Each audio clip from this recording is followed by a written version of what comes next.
What's up, guys, and welcome to the new episode of the Point of Beans podcast. And it's been a while. Napakatagal na. It's not just, hindi nga lang while eh. It's been 2 years since I uploaded my recent episode. But now I'm back, stronger, wiser, and also serving visuals. So I'm very thankful to Spotify for having this feature now. You can accommodate your podcast with video. So asahan nyo na this is not the first time you will see me on cam, but also on other succeeding episodes we're going to create together. So excited ako at yeah, excited ako at I need to catch up a lot of things. Marami kasing nangyari ngayon at hindi ko na alam kung magsisimula pa ba ako, but you know, at it really gives me now a reason to drive more and creating new episodes. So I'm moving forward and I'm also looking forward for you sa mga they try to listen on my podcast from previous years, and they are now, I hope you guys still there and anticipating my comeback, and now nagbabalik na ako. So I think this is the reason why I'm starting this podcast again, because I'm now starting my new chapters in life. So let's get started. So over the course of years, I think hindi lang over the course of years, but siguro simulan natin when I was young, teenager, no, adolescence era ko. Wow, adolescence era. So yun, during my adolescence era, high school days, I was introverted that time. So wala akong masyadong vivid memories when I was in high school. Talagang literal, napapasok lang ako, din uuwi ako, and then I will rot in bed, or I will spend my whole day sa bahay lang. So taong bahay lang talaga ako. And even today, so meron akong gumagala ako, but I still have this, comfort and longing kapag nasa bahay ako. So yun, high school ako, introverted ako, wala akong masyadong friend. May mga friend ako close, but it's not that I have this, mga worthy to reminisce days when I was in high school. So wala talaga. So wala kayong mahagilap sa akin nun. And that time, even though I was introverted, meron ako mga, alam mo yun, a little bit of wishful thinkings. Like magkaroon ka ng sarili mong place that you can do whatever you want, whatever you like, kung paano mo siya de-decorate and whatsoever. So may ganun talaga akong upbringing. Yun nga. So when I was in college, doon nag full blown yung pagiging sangre ko. Kasi nung high school, hindi ko, even though I truly accept my sexuality that time, pero hindi ko siya ganon na-explore. But when I was in college, doon talaga sumabog yung pagkakaroon ko ng interpersonal skills. So natutunan ako makipag-socialize, at natutunan rin ako magkaroon ng circle of friends. So doon na nagsimula lahat yon. But the time, I'm still also having this dream na magkaroon ako ng sariling places o lugar, that you can call it your own, no?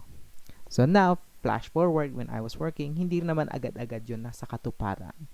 At I, especially if you're a graduate of polytechnic universities or public universities, at peron kayong, you're not that financially capacitated, I would say. Hindi naman kayo well off ng family mo. So you have to,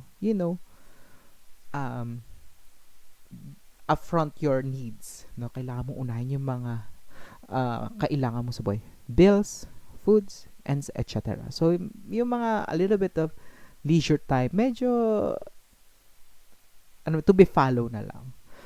But as I grow older, yung longing ko sa pagkakaroon ng sarili kong place to venture whatever things I would like to do, mas lalo siyang nag-grow.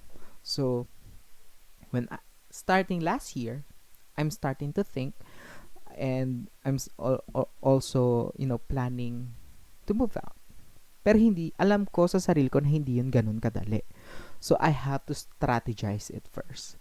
And alam ko naman na hindi naman ako lang yung may plano ng ganun or meron ka ganoong kind of goal sa buhay na to live on your own, to live alone. So that's why I'm here. So to guide everyone, especially to those, I would say, a long time breadwinners that planning to live on their own, to find their own space, and things I have to consider before moving out. So let's get started. First, when you plan of moving out, huwag mo pagsabi sa iba. Baka mabarang te. Oo, huwag mo pagsabi sa iba. The reason for that, this is just my personal opinion, okay? The reason why you don't tell it to anybody is because it may sound superficial and also superstitious. Baka kasi talaga mabarang or majinx. And on that, you were building your own foundation of decisions. Kasi kapag sinabi mo may plano ka ng ganito, especially on your relatives, may tendency na mag-hold ba ka ba or mag-push ba ka pa. Patagal mo ng plano to eh. Meron ka ng inner spirit telling you na it's time to move out, no? It's time to venture on your own, to live your life to the fullest. So, kailangan mo munang, give yourself an ample time to think, dapat ko ba bang gawin to o kailangan ko na ba mag-move out? Ganon. Marami kang i-consider at hindi yun ganon kadali. Because when you're moving out, you're jumping a leap of lifestyle change, habit changes. So, kailangan mong i-anticipate yun. So, kailangan mo munang sarilihin yung pag-move out. Kausapin mo sarili mo sa kisame bago ka matulog. Tama ba to? Kailangan ko na ba tong gawin? Paano sila? So, kailangan may rami kang i-consider. So, ang magandang way before you move out is to have a good ground na I think I'm ready. I'm ready to move out. Second is yourself. So, kailangan mo nang ihanda ang sarili mo, both mentally and physically. Gaya nga ng sabi ko kanina, living alone or moving out is a leap of changes. Maraming mababago, both lifestyle, hobbies, at kung ano-ano pa. At hindi rin may iwasan na magkaroon ka ng separation anxiety, especially if you have this strong dynamics with your family. No?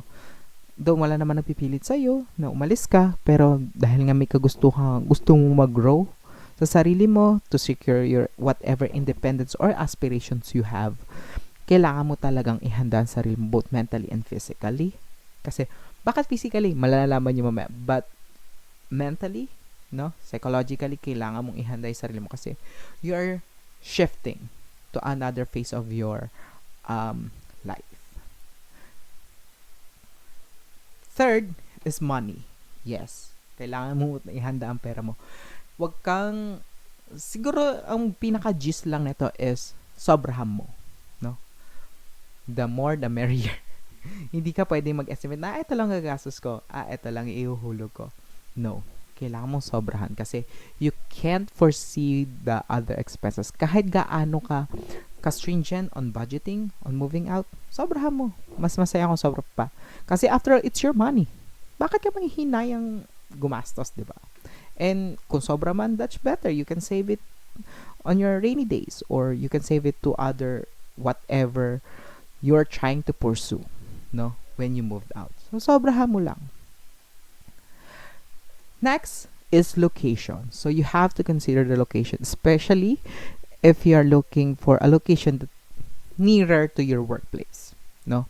As much as possible, you do a visit. So, make a visit sa mga places na hinahanap mo. Facebook and other social media platforms are effective tools on finding places, especially kung magre-renta ka. Ako kasi nagre-renta lang naman ako. So, but if you have a money, go buy a property if you have enough savings. But for me, na I'm just starting, you have to look for place, no? Make a place visit, tignan mo, pakiramdaman mo. Is it parang in terms of commute, mabilis ba siya? How about the neighbors? Friendly ba? So you have to consider, make a visit. Go, ang tawag doon? Nakalimutan ka na. But, yeah, make a visit or survey the locations. Then, you have to, think about accessible ba siya sa mga basic needs mo? commuters friendly ba siya? Like, madali ka ba makaka-hail ng mga sasakyan mo? Mabilis ba siya sa highway? And something like that. So, you have to consider it. Next is trust your gut. No matter how good looking the place is or the unit is, if you feel uncertain, don't get it. Yeah, especially nung naghahanap ako ng place, ang daming bentahe. Like, oh, ang ganda ng place. Like, I like the place. Mukhang payapa, spacious and whatsoever. But when I arrive, it's not given. Hindi siya, I don't know, hindi siya feel safe. Hindi siya feel safe. Hindi siya feel naligtas. And then when I see the surroundings, napaka-suspicious ng mga kapitbahay. So, kahit gaano ka ganda yung unit, gaano siya ka-promising, don't get it. Don't get it. Run. So, pagkatiwalaan mo yung instinct mo, even kung nakakaramdam ka ng something supernatural, na alam mong puro kamalasan ang idadala sa'yo ng unit na yun, don't go for it. Huwag mong kunin. Maganda ng, alam mo, ligtas ka. At, hindi mo kasi alam yung consequences, no? Na pwede mong makuha kapag kumuha ka ng unit na labag sa loob mo. Wrong decision yan. Next is, as much as possible, look for the unit or apartment that offers separate billings in utilities like kuryente and waters, especially those two. Internet, I think you can share it, but you can also bought what do you call this? You can bought a modem. So, you can use it as a separate on your own. Hindi kasi ako fan ng submeters because it was easily manipulated. And mahina ako sa math. Ayoko na mag-compute ng kilowatt hours. Kaya nga ako nag-apartment kasi gusto kong mapadali buhay ko. Bakit ako magko-compute? Girl, So, as much as possible, humanap ka ng unit that has separate billings and it will give you more peace of mind, especially sa consumptions mo.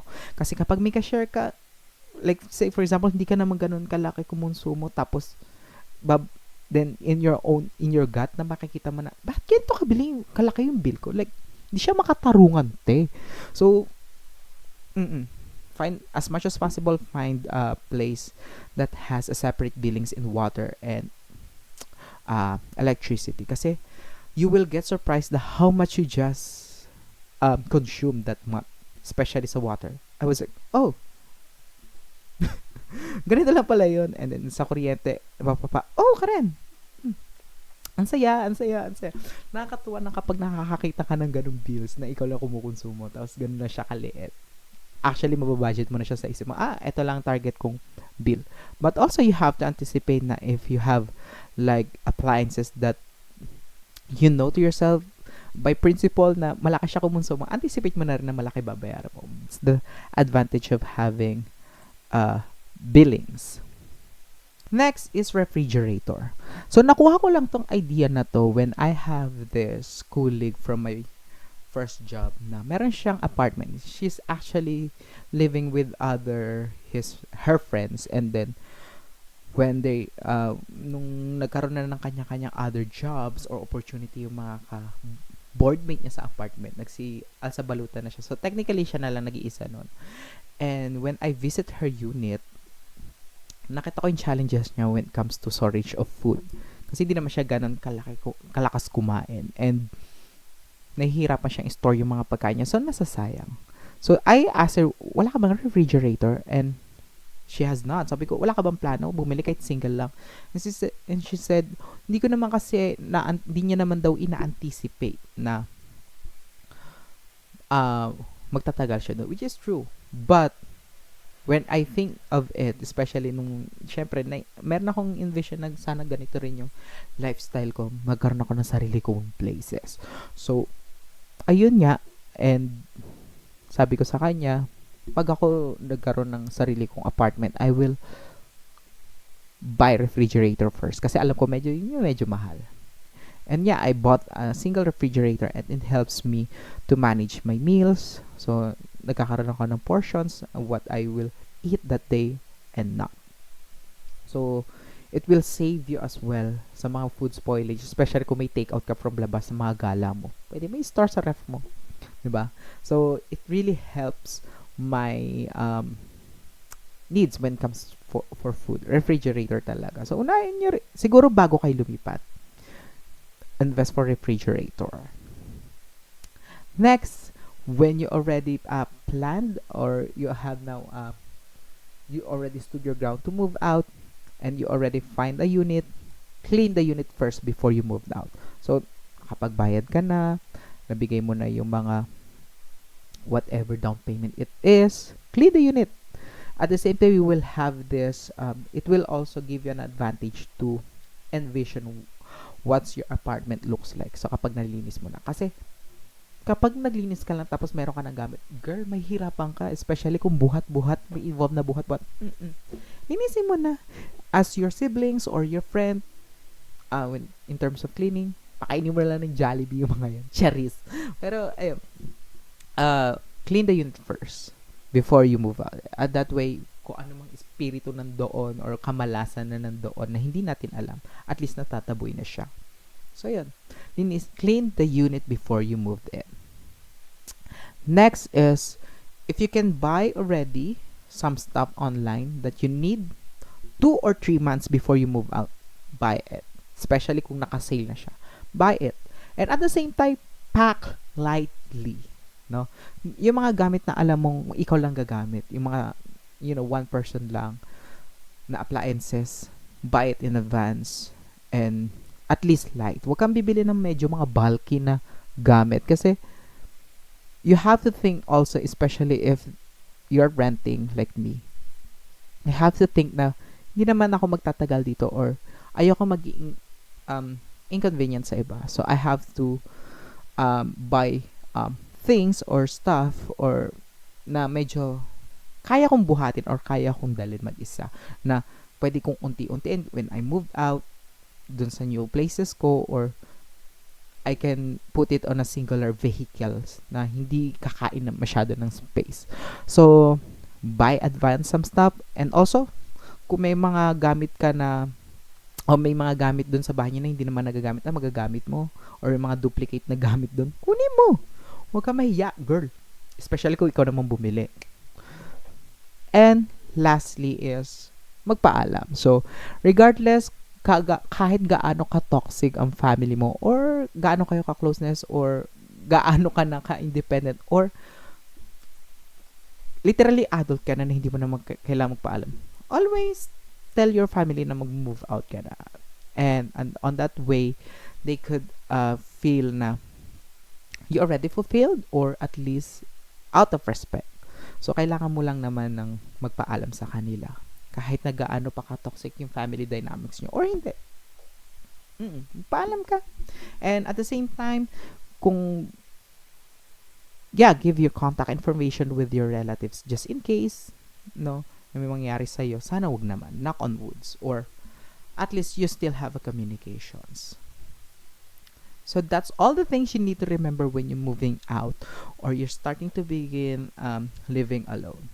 So on our next episode, we will going to discuss the aftermath of living alone. Kasi just like I've said on my first introduction, it will give you a sudden shift of lifestyle change. Mga hobbies, yung mga lifestyle, and yung mga anything. Kasi maraming magbago sa'yo at marami kang dapat i-adapt. And that's all for the new episode of the Point of Beans podcast. Don't forget to show your support by sharing this podcast or click the follow button for both of my social media accounts. So see you on the next one. Bye!